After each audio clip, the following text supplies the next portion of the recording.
The Tennessee morning air was thick and humid as Lucas Morrison repaired the fence line on his sprawling cattle ranch just outside Nashville. Sweat dripped down his weathered face while his hands worked the wire with practiced efficiency. At 56, his body carried the weight of 30 years of ranch work, calloused hands, a permanent stoop, and eyes that had seen both prosperity and hardship. That's when he heard it. The sound of hooves crackling through the dried brush near the southern pasture. Lucas straightened, squinting toward the tree line. A horse emerged from the cedar thicket, small, maybe a yearling, with a patchy coat of brown and white. But it wasn't domestic. Even from a distance, Lucas recognized the wild, untamed nature of the creature. Its mane was matted, its ribs visible beneath stretched skin. A Mustang. Out here, that was unusual. They roamed further west in Texas and the open plains, not this far east, into Tennessee's cultivated farmland. The Mustang didn't run from Lucas like wild horses typically did. Instead, it walked toward him with deliberate steps, stopping about 15 feet away, its dark eyes fixed on the old rancher with an intensity that made Lucas forget his fence work entirely. "Easy now," Lucas whispered, instinctively lowering his hands in a peaceful gesture. "You lost, buddy?"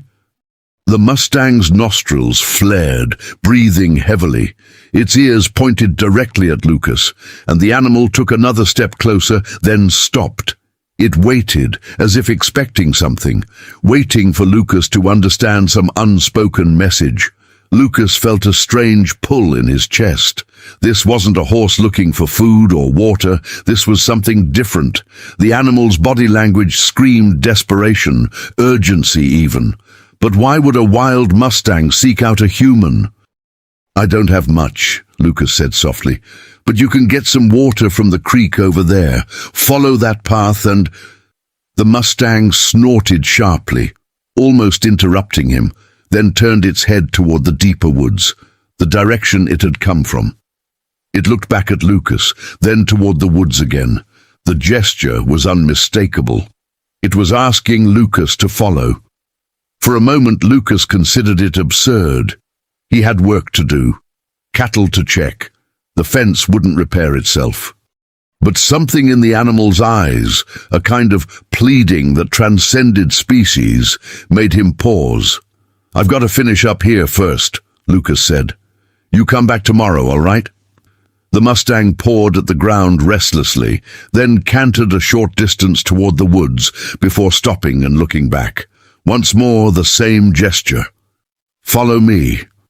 "Please." Lucas shook his head, trying to convince himself this was nothing unusual, just a confused wild horse. But as he watched the Mustang disappear back into the tree line, he couldn't shake the feeling that something profound had just happened. That night, sitting on his porch with a cold beer, Lucas couldn't stop thinking about those eyes. The next morning, Lucas was out at dawn checking the herd when he spotted movement near the southern fence. The Mustang had returned, pacing along the edge of his property like a prisoner in a cell. When it saw Lucas, it nickered softly, not the aggressive snort of a wild horse, but something gentler, almost desperate. "You again," Lucas murmured, walking over. The pattern repeated itself. The Mustang approached, stood close enough to touch but didn't allow it, then gestured with its entire body toward the woods. "Follow.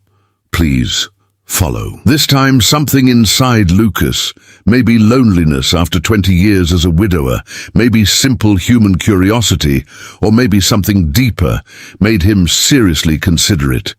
He glanced back at his work, at the ranch that waited for him. He had time. The cattle were fine. Joseph and Elliot, the two ranch hands who worked his property, weren't arriving until midday. "What's so important back there?" Lucas asked aloud. The Mustang's ears pinned forward at the sound of his voice, as if responding to the question. It turned and walked slowly toward the tree line, then stopped, looking back expectantly. Lucas found himself following. The Mustang led him through increasingly dense woodland, past cedar and oak, over terrain that grew rougher and more untamed. The air grew cooler as they moved deeper into the forest, away from the open ranch land. Lucas's knees protested the uneven ground, his old body feeling every year of its age. They walked for perhaps 20 minutes when the Mustang suddenly slowed, approaching an area where the trees opened into a small clearing. The Mustang stopped and waited, as if not wanting to startle whatever was ahead. That's when Lucas saw her. A woman, probably in her 70s, sat with her back against a massive oak tree. Even from a distance, something was clearly wrong. Her leg was bent at an unnatural angle, and her face was pale and twisted with pain. She was alone, impossibly far from any road or house, dressed in tattered jeans and a faded flannel shirt. "Oh my God," Lucas breathed. The woman's head turned at the sound of his voice, and her eyes widened with a mixture of relief and surprise. "Help! Please! I've been—" Her voice was barely audible. Lucas rushed forward, his mind already calculating what he was seeing. The broken leg was obviously days old, maybe longer. The skin around it had already begun to swell and bruise in that distinctive purple-brown of older trauma. She had been here, alone and immobilized, for what could only have been an extended period. "How long?" Lucas asked, kneeling beside her. "4 days," the woman gasped. "Maybe 5. I lost track. I was hiking the trail and stepped wrong on that rise. My phone had no signal. I've been—" Lucas turned to look back at where the Mustang stood. The horse had stepped back, content now that help had arrived. It watched calmly, as if satisfied that its mission was complete. Carefully, Lucas helped the woman to her feet, a woman named Lily, who lived 3 counties over, a retired teacher who loved the trails of East Tennessee. He supported most of her weight as they moved slowly back toward his ranch, the Mustang following silently behind them. By the time they reached his house, Lily was fading, the adrenaline and shock wearing off. Lucas got her inside and immediately called 911, giving them his location and a basic description of the injury. While waiting for the ambulance, Lucas gave Lily water and wrapped the area around her leg with pillows to keep it stable. She kept thanking him, tears streaming down her face, speaking of how she'd thought no one would find her. She'd tried to ration the rainwater that collected in a depression near her fallen position. She'd been prepared to die out there.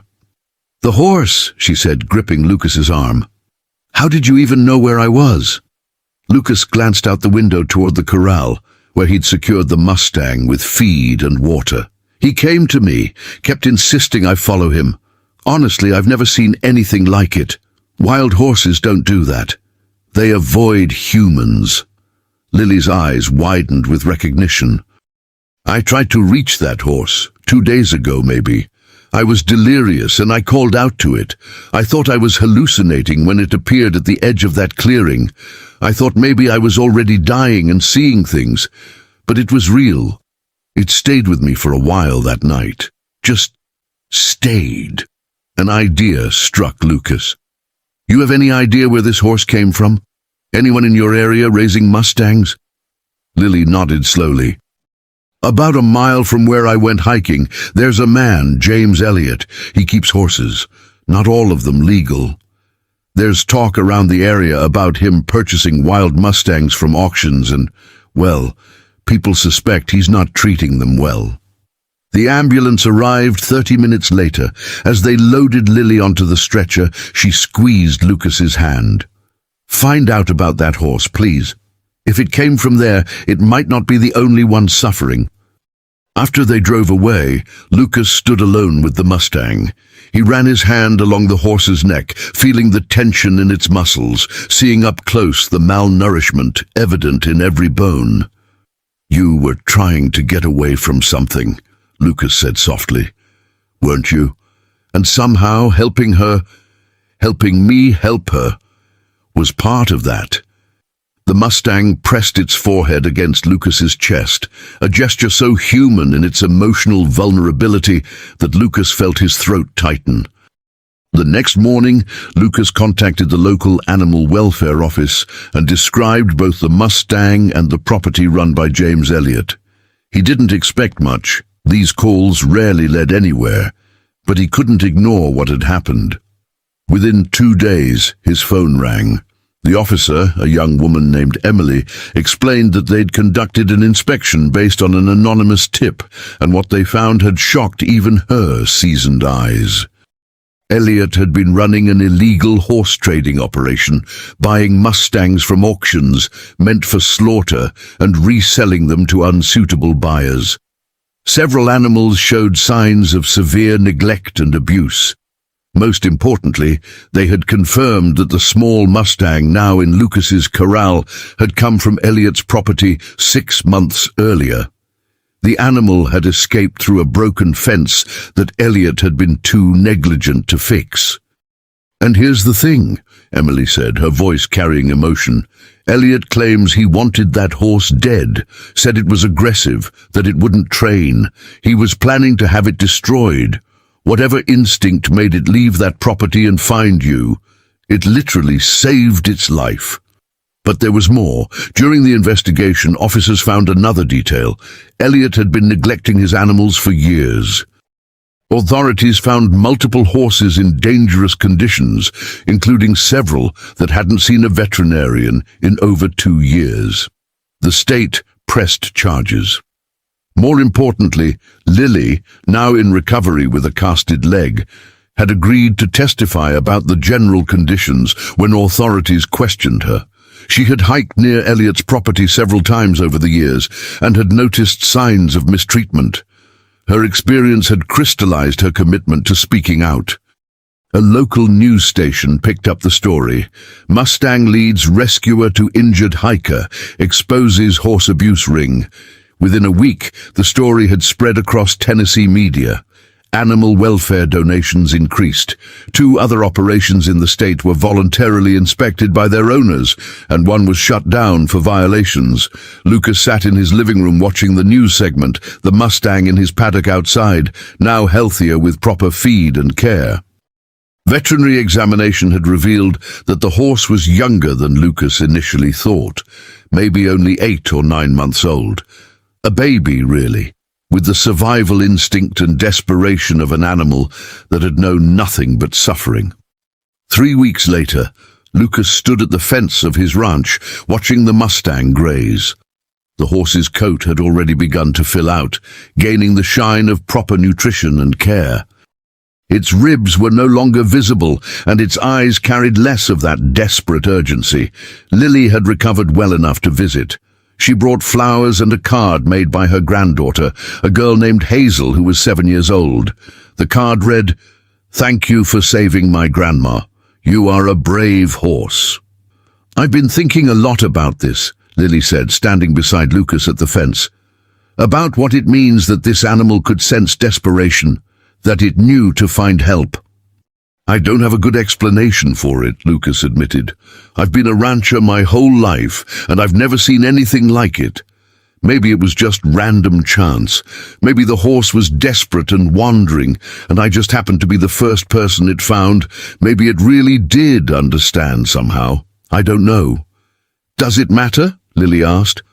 "Whether it was instinct or understanding, the result is that I'm alive. That horse is alive. That man is facing trial for animal cruelty. That other animals are safe now." Lucas looked at the Mustang, which had walked over and stood close to him, pressing against his leg in that gesture of affection it had developed. He placed his hand on the horse's neck. "I've been thinking about keeping him," Lucas said, "giving him a proper home. He seems to trust me, and I think I understand him." "What will you name him?" Lily asked. Lucas considered this. The horse's journey from desperation to safety, from abuse to care, from isolation to connection, it all seemed to demand a name that carried weight. "I'll call him Joseph," Lucas said finally, "after my younger brother. He spent his whole life helping other people, never asking for recognition. He died young, and I never got to thank him properly. Maybe this horse can help me remember what that kind of selflessness looks like. As the sun began to set over the Tennessee landscape, casting long shadows across the pasture, Lucas felt something shift inside him. The loneliness that had defined his life as a widower, the sense of being isolated on this large ranch, going through routines without purpose, had fractured.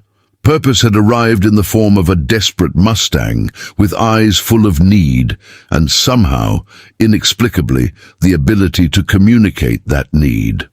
Lily left that evening, but not before hugging Lucas tightly. "You changed my life by following that horse," she said.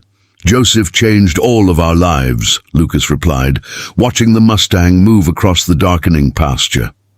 That night, Lucas sat on his porch as he had that first night, but everything was different. He had work to do now, not just the routine of a ranch, but purpose. The Mustang was healing. Local animal welfare advocacy had gained momentum. Lily was alive and recovering. A man who had spent years abusing animals faced consequences. And somewhere in the mysterious intersection of animal instinct, human kindness and circumstance, a young horse had taught an old man that life could still surprise you, that connection could cross species boundaries, and that sometimes the smallest among us carry the greatest messages. Lucas raised his beer to the darkness, to Joseph grazing in the moonlit pasture below, and to the strange grace that had redirected both their lives in a single moment of desperate need and compassionate response.